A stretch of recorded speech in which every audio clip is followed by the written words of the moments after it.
Assalamualaikum warahmatullahi wabarakatuh. Perkenalkan, nama saya Indi Kurnia Putri Insani dari Universitas Islam Negeri Raden Mas Said Surakarta, Fakultas Ekonomi dan Bisnis Islam, Prodi Akuntansi Syariah.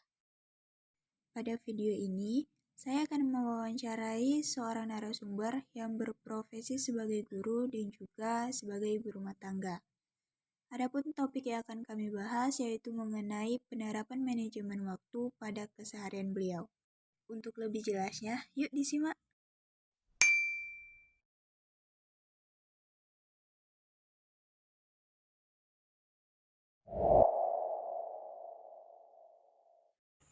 Assalamualaikum Bunda. Salam. Nah, apa Kak? Bunda gimana kabarnya? Alhamdulillah sehat. Kita mulai ya, Nda? Iya. Sebelum masuk ke topik, dipersilakan kepada Bunda untuk memperkenalkan terlebih dahulu. Bismillahirrahmanirrahim. Assalamualaikum warahmatullahi wabarakatuh. Perkenalkan, nama Zulfa Artati. Tugas mengajar di SD 01 Pondok Lunang, Kecamatan Air Dikit. Adapun tempat tinggal di Desa Air Dikit, Dusun 2, Kecamatan Air Dikit, Kabupaten Mukomuko. Baik, Bun. Selanjutnya, kita pengen tahu nih bagaimana cara Bunda menerapkan manajemen waktu dalam kegiatan sehari-hari. Dalam pembagian waktu sehari-hari untuk melaksanakan kegiatan sehari-hari itu memang agak sedikit dalam pembagian waktu harus direncanakan sebaik-baiknya, mulai dari bangun tidur sampai lagi pada malam harinya agar semua pekerjaan itu bisa dilaksanakan dengan baik. Nah, untuk pembagian waktu itu Bunda pagi-pagi itu dikhususkan dulu untuk persiapan di rumah. Kemudian setelah itu menyiapkan apa-apa yang disiapkan untuk dibawa untuk ke sekolah, untuk mengajar nantinya. Yang dipersiapkan bahan-bahan pembelajaran, bahan-bahan yang akan digunakan untuk melaksanakan pembelajaran nanti di sekolahnya.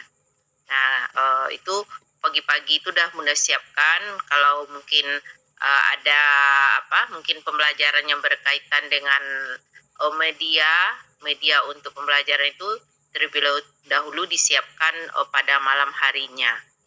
Nah, jadi untuk pembagian waktu itu dari pagi sampai sorenya itu udah dibagi dari pagi itu untuk penentuan waktunya masing-masing untuk melaksanakan kegiatan agar apa yang direncanakan dalam satu hari itu bisa terlaksana dengan baik. Oh, jadi begitu kegiatan Bunda. Sepertinya Bunda sangat sibuk dalam kegiatan sehari-harinya.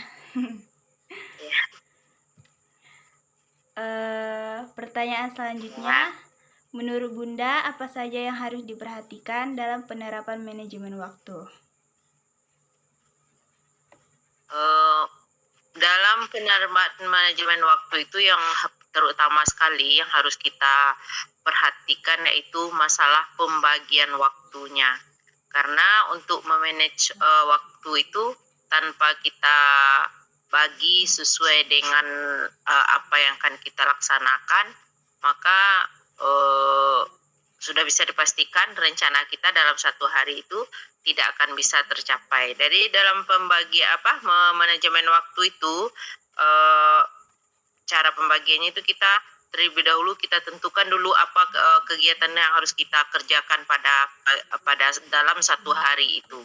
Nah, setelah kita menentukan poin-poin apa yang harus kita kerjakan dan apa yang harus kita capai dalam satu hari itu, kita kelompokkan, baru nanti kita bagi kalau hal ini kapan mengerjakannya, ini kapan waktunya. Jadi yang pertama sekali untuk manajemen waktu itu adalah menentukan jenis-jenis kegiatan kita, apa yang harus kita laksanakan satu hari itu, dan membagi waktunya sebaik mungkin agar semuanya bisa tercapai dan dapat kita selesaikan dalam satu hari tersebut. Berarti yang paling penting itu ya ndak, bikin jadwal dulu apa yang akan dikerjakan. Iya, tentukan dulu pokok apa-apa yang harus dikerjakan, apa yang harus dicapai, baru nanti kita bagi jadwalnya. Untuk selanjutnya, mungkin Bunda Ya. punya pesan buat generasi sekarang ataupun yang akan datang dalam memanfaatkan waktu itu bagaimana sih, Bun?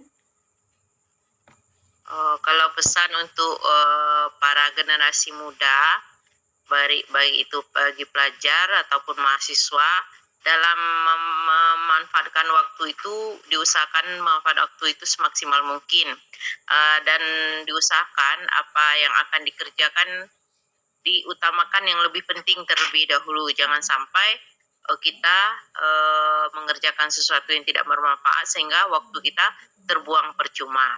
Apalagi zaman sekarang ini kita dalam kehidupan sehari-hari itu kita berkejar-kejaran dengan waktu. Bila kita tidak bisa memanfaatkan waktu, maka kemungkinan ke depannya kita akan merugi sendiri, terutama bagi generasi muda akan memperlambat perkembangannya dalam setiap langkah kemajuannya nanti ke depannya. Mungkin saran-sarannya.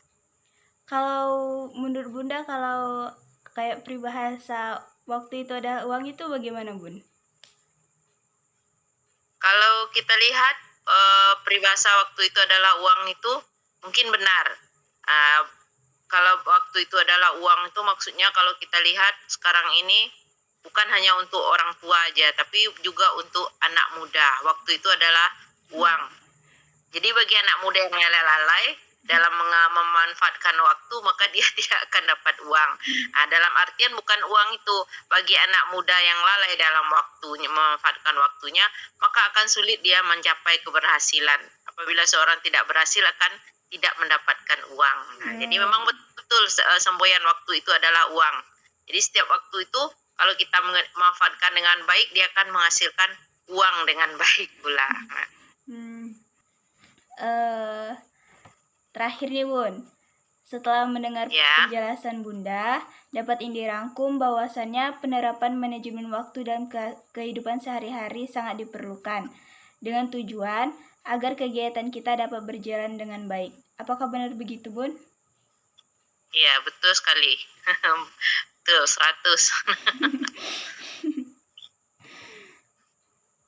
Oke.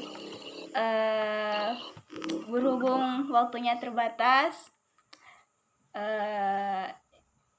kita akhiri ngobrolnya sampai di sini saja dulu ya, Bun. Mengucapkan terima kasih atas waktu yang udah Bunda berikan. Mohon maaf jika Indi salah dalam berucap. Ya, sama-sama, Andi. Mudah-mudahan bermanfaat ya. Iya. Assalamualaikum. Waalaikumsalam.